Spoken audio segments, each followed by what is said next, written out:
Hello friends, my name is Aslam Sheikh, your host for this evening. I'm a founder and CEO of Alif, a platform to promote the global perspective of education and career. This is our 53rd webinar series and broadcasted live on Facebook, YouTube, and LinkedIn. Every Friday, we aim to bring in the valuable speakers to discuss the topics that is important to you and for your career. For those who are joining us first time, let me quickly introduce you who we are and what we do. So here is the presentation in front of you. Well, the company name is Alif, as the name suggests. It signifies the beginning because it's a first alphabet in Arabic and Urdu language. And that's the reason why probably we kept this name, because that signifies your first step outside India for higher education. We, as a company established in the year 2008, we have counseled over 23,000 students so far. We maintain 100% admission and 95% visa ratio. We have been affiliated with ISEF, WEBA, British Councils, and many other international bodies. Last year, we were named among the top 10 most recommended overseas education consultants by Insight Success. We promise our students the 100% guarantee of their admission to the universities we represent. These are some of the world-renowned universities, schools, and colleges where our students are studying at bachelor's or at master's level. We also help our students to get the scholarship, and up till now, 2019, as for the data available, we help our students to get 23 crore rupees of scholarship across various heads and across various countries and courses. And these are in front of you. What we do is basically we help you to we do the career counseling. So if you are confused about what to do and what course to select, then we have got the technology to use to guide and to identify your own personal strengths and weaknesses and accordingly suggest you the right program. We also help you to get coached for IELTS coaching, which is kind of an international test in English language, which is required by almost all the universities. We also won a Silver Partner Award by British Council.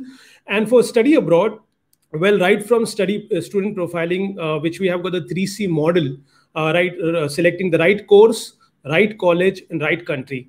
We also help you with making an application to the universities, writing SOP or essay if it is required, helping you with the education loan. We are tied up with 6 banks, private and public, so to get the additional funding if you required, help you with the visa checklist, visa documentation, and if the visa interview is required.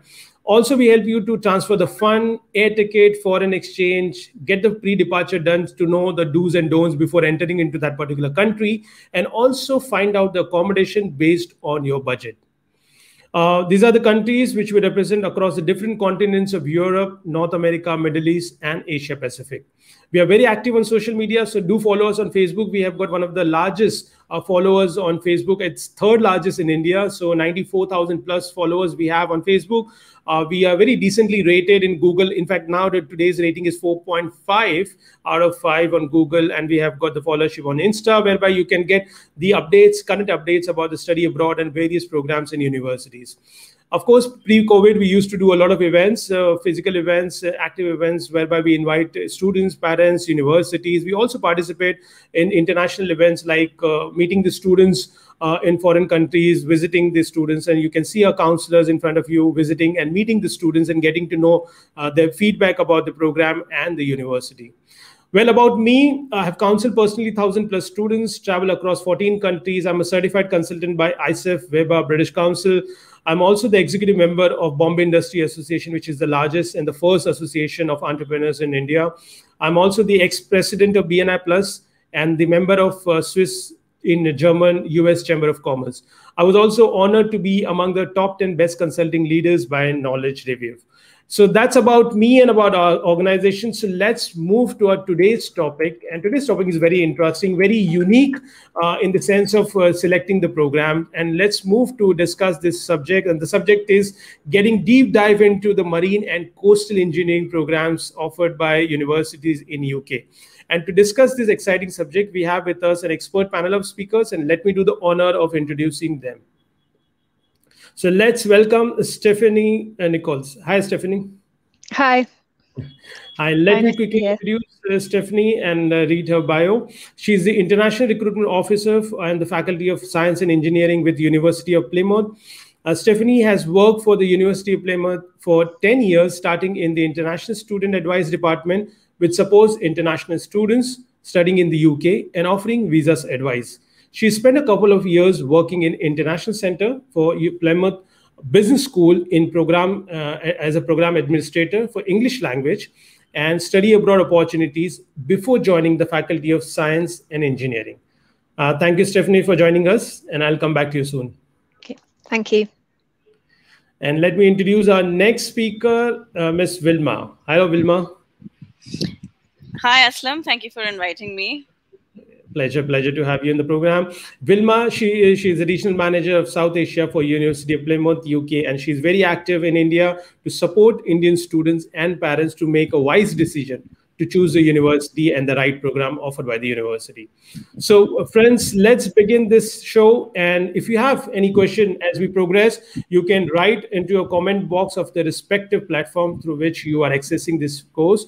And we will move further with our first question. And let me also have Stephanie in the room. So today we are talking and discussing about this very unique course, and I'm sure that you are very excited to know about it, what the marine science and coastal engineering is all about, and what could be the different specializations available in this particular program.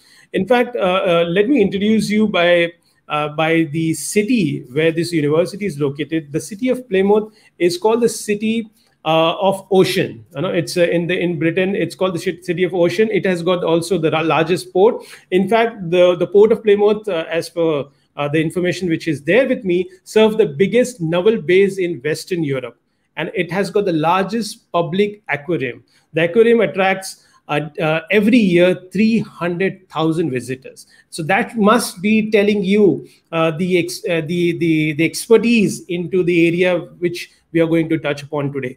So let's begin with the first question with the speakers. And I've got the first question on behalf of a student and parents. And it sounds very interesting and exciting when you talk about marine engineering, coastal engineering. And we know that these two, the areas of our world are playing a very active role in keeping the ecological balance, though we may not see it on a day-to-day basis, but they play a very important role. But let's understand from student point of view that what exactly am I going to study in this particular course, and what are the different specializations which are available in these two areas? Okay. Thank you. So, I mean, if you're interested in pursuing your studies within the marine and maritime sector, then we do offer a variety of degrees, both at undergraduate and postgraduate level, depending on whether you wish to follow a more technical engineering pathway, such as, for example, naval architecture, offshore renewable energy, or marine autonomous systems. Or perhaps you're more interested in the study of marine animals and how environmental issues impact our oceans and the organisms that live in our oceans. So depending on which direction you choose, whether it's engineering or kind of the more marine science, we offer programs in all of these areas. So Plymouth is very unique in that we have such a wide variety of programs, both at undergraduate and postgraduate level. For example, we have marine biology, we have ocean sciences, marine conservation, marine technology, coastal engineering, and offshore renewable energy, as well as sustainable aquaculture. So if you're interested in the fish farming sector. Plus, we also have our navigation and maritime science program for those that are interested in working as a seafarer or deck officer. So we do have quite a variety. The full list can be found on our website.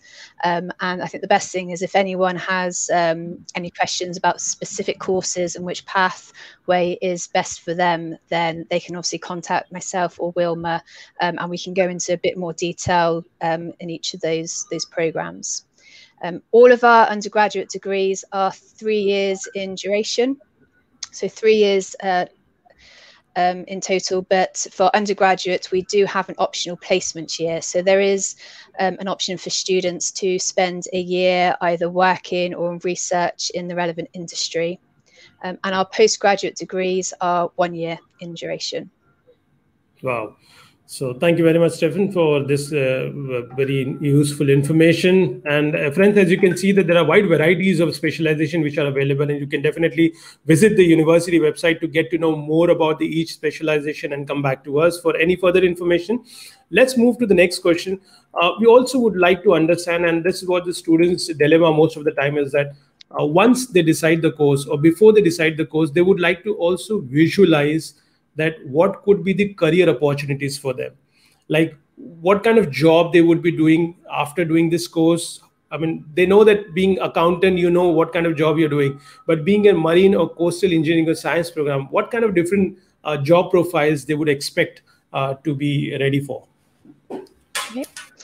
So again, I guess looking at the two different areas. So careers with marine engineering, we've had students that could work in vessel design and construction, gas turbine manufacturers. So when you see in wind parks and you've got the big sort of the wind turbines for offshore renewable energy, there's industry areas for there, or propeller design. What's great about all of our programs is you'll also learn many transferable skills such as problem solving, prototyping and testing, and also of course project management.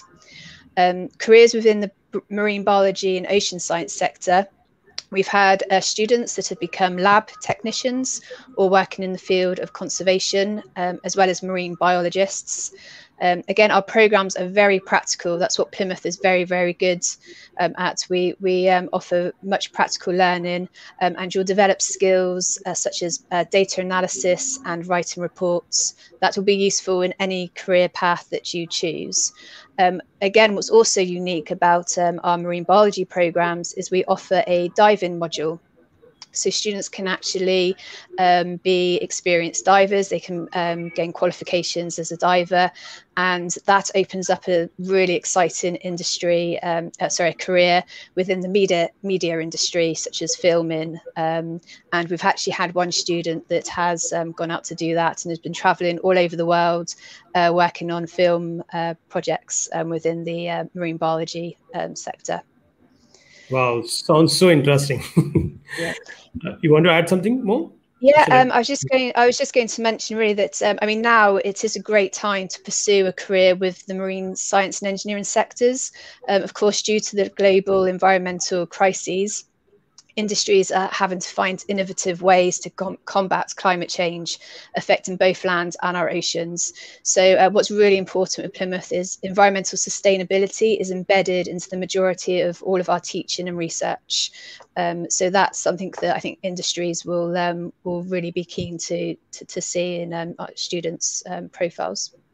Absolutely. So friends, what Stephanie is trying to say is that connect this course with the future issues and challenges what the world is trying to find the solution for, and this course could be your stepping stone to that particular direction for a career. In fact, just to add what Stephanie said about the Marines, Plymouth also has got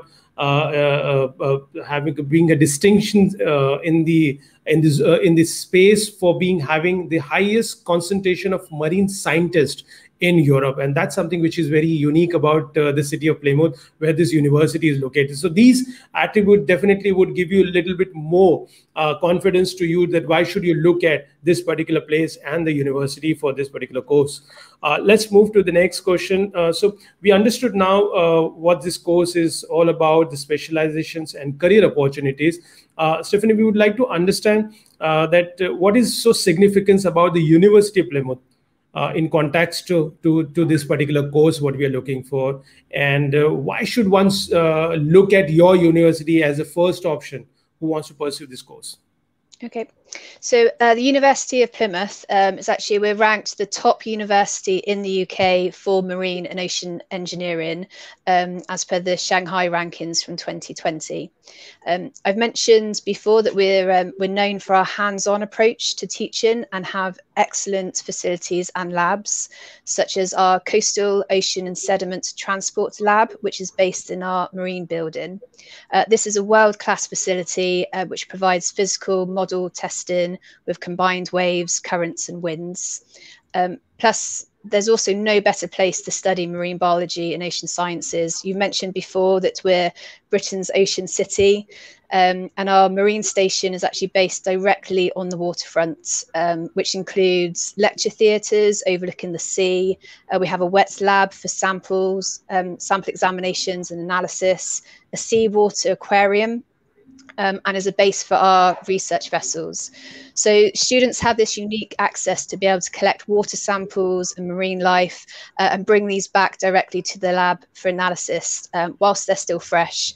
I think more importantly, with little disruption to the marine organisms themselves. Absolutely, Stephanie. Stephanie, we have one question.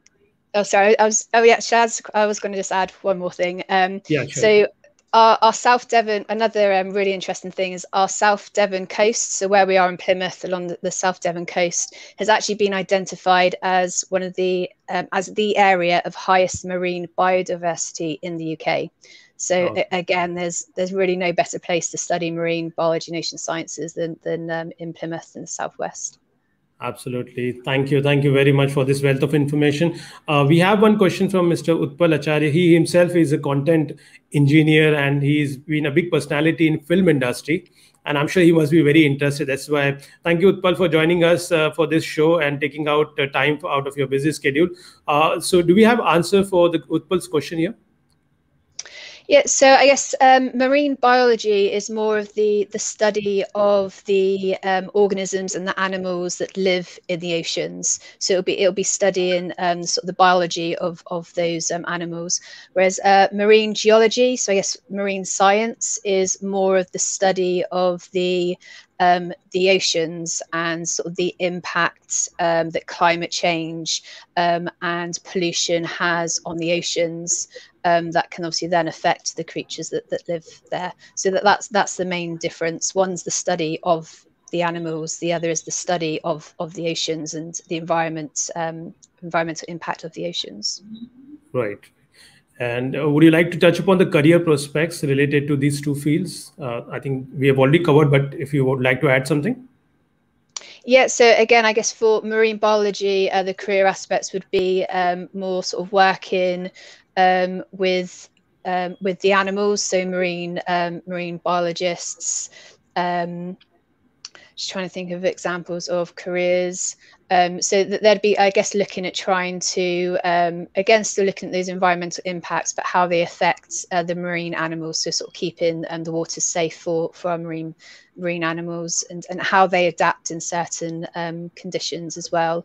Sort of the marine science side of it would be certainly going into a career more of the conservation side of plastics in the oceans, pollution, trying to keep our waters clean, and also looking at how climate change affects the rise in sea levels and temperatures of the oceans. Right. So I think with careers, they'll be focusing on those particular areas. Okay. Thank you very much. I hope, Utpal, you got your answer. Thank you for asking this question. Moving further, okay, I've got a very interesting information again to share, talking about marine biology. So let's talk about the fishes. And friends, if you'd like to know that the Plymouth has got the second largest fish market in UK, and it has got 16 tons of fish every day, and it's among the top 600 universities. So that makes this market very interesting. So moving further, we have got a question from students and parents, and they would like to know more about the entry criteria for bachelor and a master program, and whether this university offers any specific scholarship to the deserving candidates. Yeah, I think I'd be happy to take that. Yeah, great. You go ahead. So for all our undergraduate courses, the basic entry requirement is that we prefer that students have science subjects in their 12th. And English language is another additional requirement. So we do like when students give the IELTS or the PTE exams and score an overall in IELTS of 6.0 and PTE is 59. We do have certain English waivers for central board students. So if you are a CBSE, ISE student, and if you have really high marks in English in standard 12, we'd be happy to waive off the IELTS or PTE requirement. Percentage-wise, we look at students who usually have a first class because all our courses in this area are BScs and BEngs. So BEng is usually what you would call a BTech in India, but it's a BEng in the UK. The same goes for our master's courses as well. We would look at anyone who has a 60% equivalent and above for the basic courses, but if it has some lab activity or field trips, and if the course is a little advanced in its structure, then yes, we would require a first class from those students. We do have scholarships as well. They're all international scholarships. There's no cap on the amount of how many we can give. We have an automatic one, which is for any student who has a first class. So there's no need to apply for it. It automatically gets mentioned on your offer letter. But we do have a really high value scholarship. It's called the Academic Excellence Scholarship, and it's 50% of your tuition fee in the first year. So it's a very attractive scholarship. Last year we gave out many of those, and it's open to undergraduate and postgraduate students. It is application based, so you will have to apply for it. It is mostly for distinction holders, so students who have a 75% equivalent and above. We do ask for an additional recommendation letter as well. So there are 2-3 other requirements for it, but these are the two bands of scholarships that we have. Wilma, you mentioned about the admission scholarship. What would be the amount for that admission scholarship? That's automatic. The Academic Excellence, the automatic one is £2,000. £2,000. It's a straight £2,000 deduction. Yes. Okay. So, friends, I'm just noting it down for you. I think that makes the entry into the university quite interesting and easy for you. So you can save a lot of money by having these scholarships. And if you get into any of these criteria which Wilma explained, do contact us and we'll be more than happy to connect you with the university and the process. Thank you, Wilma, for this information. Let's move further. And it's a very, I think, common question, which usually whenever you talk about UK, the students would want to ask, and they would want to compare the city of university with city of London. So let me have any one of you answering this question, that what's the difference of living in London like a city or living in Plymouth? Anyone, if you can take it. Should I start? Okay, so I mean, Plymouth is much smaller than London. It has a more laid-back approach. And for this reason, there is a great and supportive student and staff community within Plymouth. You also get the best of both with city campus living, but also being close to areas of natural beauty and wide open spaces. Everything you need as a student is within walking distance from the campus. So you're only ever 10 to 15 minutes walk from your accommodation, from the shopping areas, entertainment, and also the seafront. Another big factor that I think is important for students is the cost of living is much lower in Plymouth than it is in London and other larger cities in the UK. So it does make it a lot more affordable to live and study. Wilma, did you have anything more to add? Yeah, just from some of our Indian students' perspectives, I think when you travel to a new country, what you're looking for is friendliness. You're looking for warmth, you're looking for support, and that's what a city like Plymouth offers. You'd never be lost in a crowd as you would in a bigger city. So that is something that I've always received feedback about. There's a sense of community, even on campus and even in the accommodation areas. Students who've lived there before are so welcoming. Our staff are so welcoming. And the city itself is a really pretty, very welcoming city. Every time I visit, it just starts to feel like home more and more often. So I think from the feedback that I've received from students, it matters to a student who's studying, because if you're not happy, generally it'll always affect your studies as well. So I think there are so many other factors that do affect their academic well-being, and thankfully Plymouth offers that. So Okay, that sounds interesting. And friends, that stands so true, because many a times it happens that you get really overwhelmed with the experience being into the new city and a big city and a very bustling city, as compared to the city which is meant for the students, and it's very calm and it's easy for you to settle down also in the new environment. So thank you both of you for adding this piece of information. Before we go to the next question, I've got another interesting information to share, especially coming from the research department of Plymouth. And as the research carried out by the Plymouth University tackled the age-old belief that goldfish only have a memory span of 3 seconds. And the researchers at Plymouth, they found out that they can in fact remember for as back as 3 months. So that's something which is very interesting, and the contribution which has been made by the university in the field of marine biology. Okay, let's move to the next question. And of course, it's more relevant to the current scenario. And definitely a student wants to know if they wish to join the university for this particular course, how soon and how they can start making an application, and whether the university is ready to accept the students for the next intake. And if yes, then whether the education mode would be online, offline, or hybrid. What's your take on this question? Okay. Steph, do you want to? Yeah, I can go. So, so I mean, this year, obviously, with what's been going on, the university has been very sort of flexible and adaptable in terms to its mode of delivery. So we have been able to offer blended learning. So there's been a mix of online, so fully online, or some where we have more practical based learning. We have been able to accommodate face to face.